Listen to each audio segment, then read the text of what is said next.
Let's be honest, trying to figure out what to feed our kids can be a lot. It feels like this huge, complicated puzzle, from those first few months all the way up to the school years.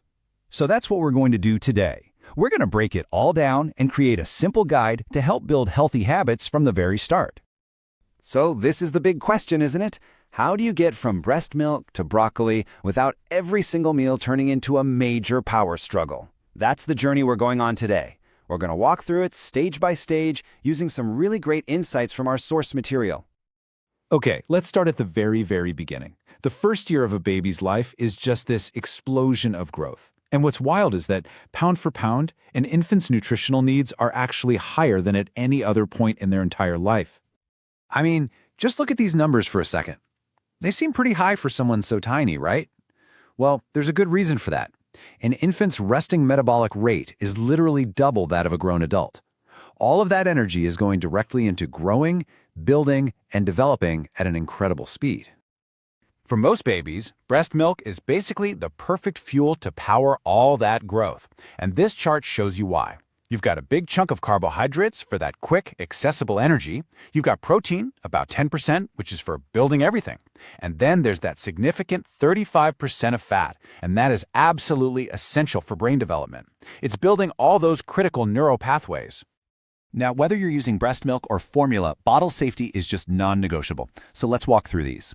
Washing your hands, that's a given. And please, never ever use a microwave to warm a bottle. It creates these invisible hot spots that can be really dangerous. But the one I really want to focus on is number 3. Always hold your baby during a feeding. Propping a bottle is a major choking risk and it can cause ear infections. Besides, that time holding them is such a key moment for bonding. Sometime around that 6-month mark, you get to become a bit of a detective, looking for these key signs that your baby is ready to start solids. And it's not just about their birthday, it's about being physically ready. Can they hold their head up steady? Are they leaning in and watching you eat with this intense curiosity? Those are the green lights you're looking for. And on the flip side, here's a very clear red light. It's called the extrusion reflex. And it's this natural instinct babies have where their tongue pushes out anything that isn't liquid. It's their body's way of preventing choking. So if you offer a tiny bit of food and their tongue immediately pushes it right back out, their body's basically saying, hey, thanks, but not just yet. All right, we've made it through the first year. Now, welcome to the toddler and preschool years. As kids move into this stage, their growth rate actually starts to slow down a bit. And right on cue, a whole new set of challenges tends to pop up, most famously, the picky eating phase. So with that slowing growth, how much do they really need to eat? A great rule of thumb is this number, about 40 calories for every inch of their height. Now, for a lot of parents, that number seems surprisingly low. It often leads to us worrying that our kid isn't eating enough, when really, their little bodies just don't need as much fuel as they did before. Now this quote right here, this is a total game changer. It comes from nutritionist Ellen Satter, and it introduces a concept that can take so much stress off the table. It's called the division of responsibility, and it's all about clearly defining your job versus your child's job when it comes to eating.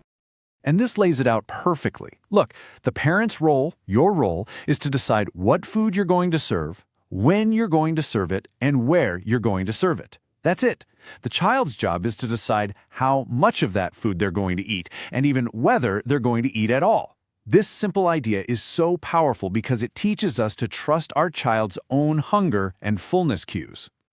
Okay, let's dive into picky eating because, let's face it, it's probably the most common struggle. The most important thing to remember is to reframe it. This isn't a problem that you need to fix. It's a totally normal and usually temporary part of how kids develop. Does any of this look familiar? Yeah, I thought so. Refusing to eat anything green, only wanting mac and cheese for an entire week, it can be so frustrating, I know. But seeing these behaviors listed out like this should feel really reassuring. This is all part of a child learning to have opinions and assert their independence. It's normal. And here's a number that might actually blow your mind a little bit. It can take up to 10 or even 12 positive, totally low-pressure exposures to a new food before a child will even consider trying it. 12! So the real key here is patience and persistence, without any pressure. Just keep offering. So what can you actually do? Well, here's a whole playbook of positive things to try.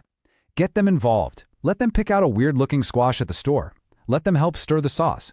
Give them simple choices, like, do you want broccoli or cauliflower tonight? That gives them a sense of control. And letting them serve themselves, That goes right back to respecting that division of responsibility. So, as we start to wrap this up, let's just zoom out for a second and look at the big picture. Because the real goal here isn't just to win the battle over tonight's dinner. It's to help our kids build a positive, healthy relationship with food that will last their entire lives. And ultimately, it all comes back to this one simple idea. Your main role is to be the provider.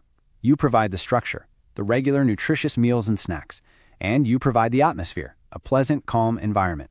You control those things, and then you have to trust your child to do their part. So I want to leave you with this final thought. What is one small change you can make this week to make mealtime just a little bit more positive? It doesn't have to be a huge overhaul. Maybe it's just letting your toddler help wash the lettuce, or maybe it's offering a choice between 2 vegetables, or just turning off the TV. These small, tiny changes can really add up and make a world of difference in building a happy, healthy foundation at your dinner table.